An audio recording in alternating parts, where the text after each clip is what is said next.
रामकृष्ण संघ के सन्यासियों का दिव्य जीवन 31वां संस्करण जुलाई 2018 स्वामी भास्करानंद जी द्वारा लिखित एवं ब्रह्मचारी चिदात्म चैतन्य द्वारा अनुवादित।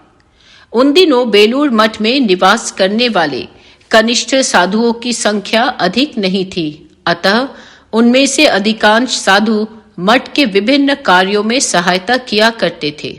एक दिन सुबह जब साधुगण रसोई घर में सब्जी काटने में व्यस्त थे, स्वामी ब्रह्मानंद महाराज ने उनसे कहा, सब लोग एक एक आलू छीलकर मेरे पास लेकर आओ। उन छीले हुए आलूओं को देखकर समझ में आएगा कि तुम लोगों में से कौन यथार्थ ध्यान करता है। साधुओं ने आलूओं को छीलकर एक थाल में रखा और स्वामी ब्रह्मानंद जी महाराज के पास लेकर आए। थाल को एक बार देखकर महाराज ने एक विशिष्ट आलू की ओर चिन्हित करते हुए कहा, जिसने इस आलू को छीला है एकमात्र वही अच्छा ध्यान करता है। उस आलू को स्वामी शुद्धानंद जी महाराज ने छीला था। पवित्रता का अद्भुत स्पर्श। स्वामी विशुद्धानंद जी महाराज 1883 से 1962 तब रामकृष्ण संघ के उपसंघाध्यक्ष थे। एक बार हिमालय स्थित किसी प्रदेश की महारानी उनका दर्शन करने के लिए बेलूर मठ आई। उन्होंने अपने राज्य तक में महाराज के पवित्र व्यक्तित्व के बारे में सुन रखा था। उन्होंने महाराज की व्यक्तिगत मुलाकात के लिए विनती की और उन्हें अनुमति दी गई। उन्होंने स्वामी विशुद्धानंद महाराज के कमरे में प्रवेश किया और दरवाजे को बंद कर प्रणाम करने के बाद बैठ गई। वे एक शब्द भी नहीं बोली, केवल शांति से बैठकर चुपचाप कुछ समय के लिए रोती रहीं। तदनंतर स्वयं को शांत करती हुई वे बोली, महाराज जी, अब मेरा मन शांत हो गया। घर में ऐसा कोई स्थान नहीं जहां मैं अपने हृदय की दबी हुई व्यथा को व्यक्त कर सकूं। आपकी उपस्थिति में मुझे शांति प्राप्त हुई है। आप मुझे आशीर्वाद दीजिए। वे बिना एक शब्द बोले स्वामी विशुद्धानंद महाराज के सामने कुछ समय के लिए बैठी रही। तत्पश्चात महाराज को अतीव भक्ति भाव के साथ प्रणाम कर चुपचाप कमरे से बाहर चली गई। स्वामी ओंकारानंद जी के कुछ संस्मरण। बेलूर मठ में न्यासियों की प्रति माह की बैठक में उपस्थित होने के लिए एक सन्यासी आए थे। उनकी आयु लगभग 65 से अधिक थी और वे संघ के काकुड़गाछी कोलकाता आश्रम से आए थे। वे मठ के सन्यासी और काकुड़गाछी आश्रम के अध्यक्ष थे। आश्रम में तब कार नहीं थी, इसलिए एक भक्त अपनी कार में महाराज को बेलूर मठ तक ले आए। बैठक के उपरांत महाराज उसी भक्त की कार से वापस जाने वाले थे। उस दिन मिहिर नाम का एक युवा ब्रह्मचारी बेलूर मठ से शिलोंग आश्रम के लिए जा रहे थे। शिलोंग आश्रम बेलूर मठ से कई 100 मील दूर स्थित है।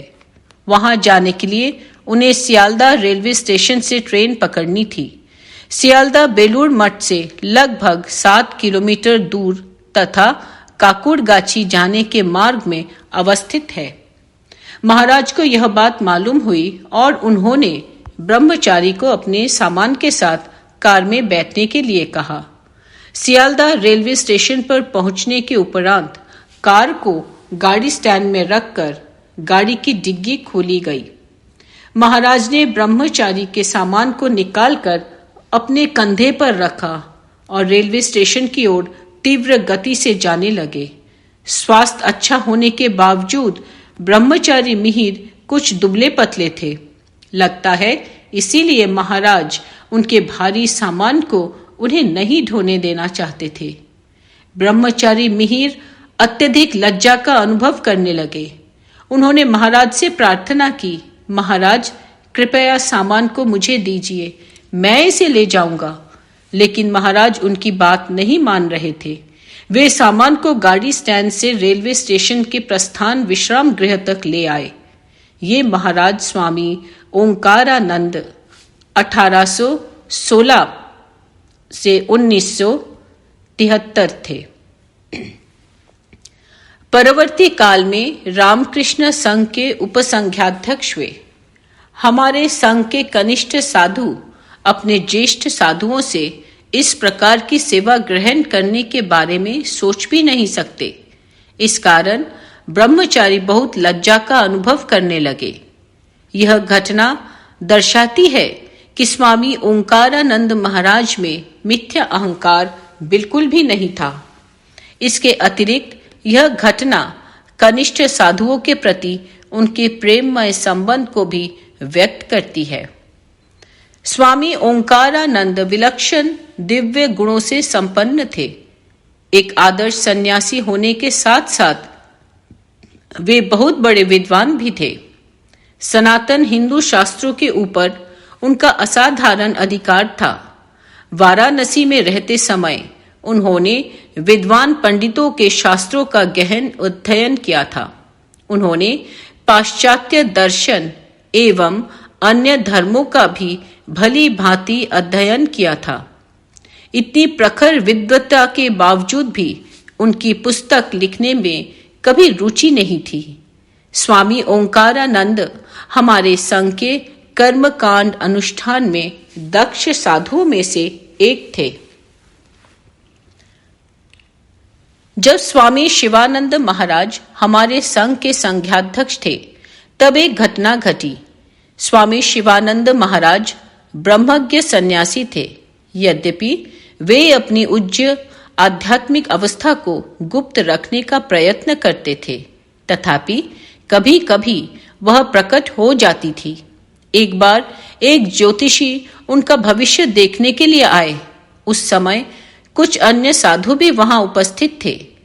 कुछ गणना करने के उपरांत ज्योतिषी ने शिवानंद महाराज से कहा, महाराज, आपको ब्रह्म ज्ञान होगा। शिशु सुलभ सरलता के साथ शिवानंद महाराज ने कहा, आप ऐसा क्यों कहते हैं कि ब्रह्म ज्ञान होगा, बल्कि कहिए ब्रह्म ज्ञान हो गया है। यद्यपि शिवानंद जी महाराज ब्रह्मज्ञानी थे, लेकिन वे शास्त्रों के पंडित नहीं थे। एक बार एक पंडित शिवानंद महाराज से भेंट करने के लिए आए। उन्होंने महाराज से कहा, महाराज, मैं आपके साथ शास्त्र चर्चा करना चाहता हूँ। उस समय एक युवा सन्यासी के रूप में स्वामी ओंकारानंद वहां उपस्थित थे। वे पंडित से बोले, यदि आप ब्रह्म ज्ञान के विषय में जानना चाहते हैं तो उनसे पूछिए, लेकिन यदि आप शास्त्र चर्चा करना चाहते हैं तो आप मेरे साथ कर सकते हैं। जैसा कि उपरोक्त कहा गया है कि स्वामी ओंकारानंद जी महाराज का अपने कनिष्ठ साधुओं के प्रति बहुत प्रेम था। वे जैसे स्वयं स्वामी विवेकानंद के जीवन और उपदेश से प्रेरित हुए थे, वैसे ही वे सोचते थे कि उनके कनिष्ठ साधु भी स्वामी जी से प्रेरित हों। वे कनिष्ठ साधुओं से अपेक्षा रखते थे कि वे शारीरिक और आध्यात्मिक रूप से बलवान हों और स्वयं को पूर्णतया आध्यात्मिक आदर्श के प्रति समर्पित करें। वे यह भी चाहते थे कि साधु ब्रह्मचारी स्वामी विवेकानंद के साहित्य के अलावा परंपरागत हिंदू शास्त्रों का भी अध्ययन करें। फ्रांस के रोमारोला ने भारत के नोबेल पुरस्कार विजेता रविंद्रनाथ टैगोर से एक बार पूछा था, मैं भारत को कैसे समझूं? टैगोर ने उत्तर दिया, आप विवेकानंद का अध्ययन कीजिए। उनमें सभी कुछ सकारात्मक है, कुछ भी नकारात्मक नहीं। यह वाक्य स्वामी ओंकारानंद महाराज पर भी प्रयुक्त किया जा सकता है। उनमें सभी कुछ सकारात्मक था, कुछ भी नकारात्मक नहीं। उनका तरुण मन सदैव नए सत्य एवं ज्ञान की नवीन विद्याओं का अन्वेषण करने को उत्सुक था। उदाहरण के लिए उन्हें 70 वर्ष की आयु में भारतीय शास्त्रीय संगीत सीखने की अभिरुचि हुई थी। एक उल्लेखनीय गुण जो स्वामी ओंकारानंद महाराज में था वह था उनकी अपनी बाह्य छवि को बनाए रखने का संपूर्ण अभाव। एक बार एक प्रौढ़ सज्जन सिंगापुर से बेलूर मठ आए। वे सिंगापुर से इतनी दूर स्वामी ओंकारानंद महाराज से भेंट करने के लिए आए थे। अनेक वर्षों पूर्व जब स्वामी ओंकारानंद महाराज सिंगापुर गए थे तब उक्त सज्जन की उनसे भेंट हुई थी। वे सज्जन बेलूर मठ के अतिथि निवास में रह रहे थे। तत्कालीन संघ के महासचिव स्वामी गंभीरानंद महाराज ने मुझे उनके साथ स्वामी ओंकारानंद महाराज से मिलने के लिए काकुड़गाची आश्रम में जाने के लिए कहा। स्वामी ओंकारानंद जी महाराज तब रामकृष्ण संघ के उपसंघाध्यक्ष थे। बेलूर मठ में भोर में नाश्ता करने के बाद हम लोग कार से काकुड़गाची आश्रम पहुंचे। स्वामी ओंकारानंद महाराज मंदिर में ध्यान करने के पश्चात अभी मंदिर से बाहर आए ही थे। वे अपने कार्यालय के निकट वाले बरामदे में बैठे और उन्हें एक बहुत पुरानी छोटी मेज पर नाश्ता दिया गया। उनके नाश्ते में कुछ प्रसादी फल थे। महाराज के नाश्ते के समय बरामदे में बैठने के लिए कहा गया।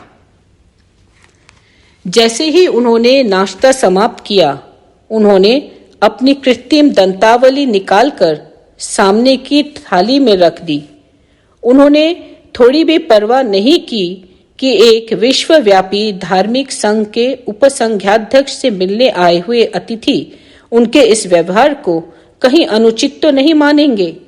स्वामी ओंकारानंद जी ने उत्साह के साथ आध्यात्मिक चर्चा शुरू की। वे सज्जन वहां बैठकर ध्यान पूर्वक महाराज के प्रत्येक शब्द को सुनते रहे। उनकी आंखें महाराज की स्तुति के लिए झलक उठी थी।